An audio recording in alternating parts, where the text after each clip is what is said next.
नमस्कार, आप देख रहे हैं डॉक्टर साहेब आपके साथ मैं हूं मुस्कान और आज मेरे साथ मौजूद है डॉक्टर अर्चना अग्रवाल। आपको बता दें कि बिहार की जानी-मानी फिजियोथेरेपिस्ट है। मैम नमस्कार, बहुत-बहुत स्वागत है नमस्कार। आपका। मैम अगर हम स्ट्रोक के बारे में बात करें, अगर बॉडी स्ट्रोक के बारे में बात करें तो हम देखते हैं कई बार ऐसा खासकर ठंड की अगर हम बात करें, तो ठंड में बहुत सारे ऐसे लोग हैं जिन्हें लकवा मार देता है और वो हॉस्पिटलाइज़ हो जाते हैं।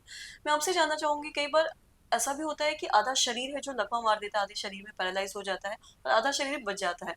तो मैं आपसे जानना चाहूँगी इसमें फिज़ियोथेरेपी कितना कारगर साबित होता है और साथ ही साथ फिज़ियोथेरेपी से क्या ये लोग ठीक हो सकते हैं? इस बारे में आप हमें थोड़ा बताएँ। जी हाँ, फिज़ियोथेरेपी स्ट्रोक में काफ़ी कारगर है। इसमें अगर हाफ बॉडी पैरालाइज़ हुई है, कभी हाथ में ज़्यादा असर होता है या तो कभी पैर में ज़्यादा असर होता है। तो इसमें अगर जितनी जल्दी हम फिज़ियोथेरेपी स्टार्ट करें, इसका आउटकम उतना अच्छा होता है। जैसे हमारा ब्रेन हमेशा न्यूरोप्लास्टिसिटी कहा गया है साइंटिस्ट्स द्वारा, रिसर्चर्स द्वारा। हमारा ब्रेन इतना न्यूरोप्लास्टिक है कि हम उसे अगर ट्रेन करें किसी तरीके से, तो वो उसमें ट्रेन हो जाता है। तो उसी तरीके से एक्सरसाइजेस से जब हम ऐसे मसल्स को जिसका पावर ज़ीरो हो गया है, उसको धीरे-धीरे उसमें ग्रेड 1, 2, 3 ग्रेजुअली 4, 5 तक जब पावर लाते हैं, तो एक ऐसा मरीज़ जो कि खुद उठ कर के बैठ भी नहीं पा रहा है या उसका हाथ बिल्कुल उठ नहीं पा रहा है या वो बिल्कुल चल नहीं पा रहा है, उसको हम लोग उस स्टेज तक पहुँचा देते हैं जहाँ वो दौड़ भी पाए। जी। और साथ ही आपसे ये भी जानना चाहेंगे लकवा अगर कभी भी मारता है तो लोग समझ नहीं पाते कि एकदम से करना क्या है।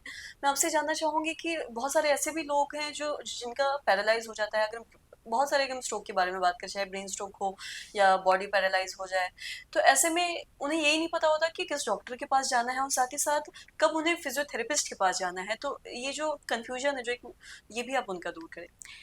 शुरू में अगर वैसा कुछ सिम्टम्स आ रहा है जिसमें आर्म वीकनेस हो रही है या फिर शोल्डर ड्रूप कर रहा है या फिर आपको हाथ पैर में झुनझुनी लग रही है, तो इन दैट केस आपको तुरंत डॉक्टर से संपर्क करना चाहिए, फिजिशियन या न्यूरो फिजिशियन, या फिर अगर स्थिति ज़्यादा बिगड़ गई है तो सीधे इमरजेंसी डिपार्टमेंट में हम लोग हॉस्पिटल्स में जा करके डॉक्टर्स को संपर्क कर सकते हैं, जहाँ वो देख सकें कि एग्जैक्टली पेशेंट को क्या प्रॉब्लम हो रही है। या अगर वो लकवा ही निकलता है तो फिर उसमें डॉक्टर्स के ऑब्जर्वेशन में 3-4 डेज रहना, depending on the degree of stroke, ज़रूरी है। उसके बाद ग्रेजुअली तुरंत 3-4 दिन बाद फिजियोथेरेपी स्टार्ट करना बहुत ज़रूरी है, क्योंकि इसमें अगर मसल्स इन्वॉल्व हुए हैं, नर्व्स इन्वॉल्व हुए हैं, तो उसका रिहैब बहुत ज़रूरी है। जी, और साथ ही अगर हम फिज़ियोथेरेपी की बात करें तो हम देखते हैं कि ये एक ऐसा प्रोसीजर है जिसमें दवाइयाँ नहीं लेते हैं लोग, अंदर मेडिसिन नहीं खाते हैं, बिना मेडिसिन के लोग ठीक होते हैं, उनका इलाज होता है। तो इस बारे में आप क्या बताएँगी? जी हाँ, दिस इज़ अ फिज़ियोथेरेपी एक बहुत नोबल प्रोफ़ेशन है, जिसमें हम बिना दवाइयों के कितनी बीमारियों को ठीक कर देते हैं। और इसमें सिर्फ़ मसल वीकनेस को नहीं ट्रीट किया जाता है या पेन को नहीं ट्रीट किया जाता है, पेशेंट्स के कोऑर्डिनेशन बैलेंस प्रॉब्लम्स को भी हम टारगेट करते हैं। जैसे कई पेशेंट्स होते हैं जो चल रहे हैं तो बैलेंस बिगड़ जा रहा है, गिर जा रहे हैं, या फिर जिनको कोई सपोज़ कोई कप ही पकड़ना है और लेकिन पेशेंट उस कप को टारगेट नहीं कर पा रहा है, उसका हाथ आगे बढ़ जा रहा है, उसके लिए भी हम पेशेंट्स को, ये सारे न्यूरोलॉजिकल कंडीशंस हैं, ट्रेमर्स हो रहे हैं, पेशेंट के हाथ में कंपन है या पैर में कंपन है, हम उसको भी ट्रीट करते हैं। तो फिजियोथेरेपी से हम लोग वाइड वैरायटी ऑफ सिम्टम्स और डिजीजेस को ट्रीट करते हैं बिना दवा के।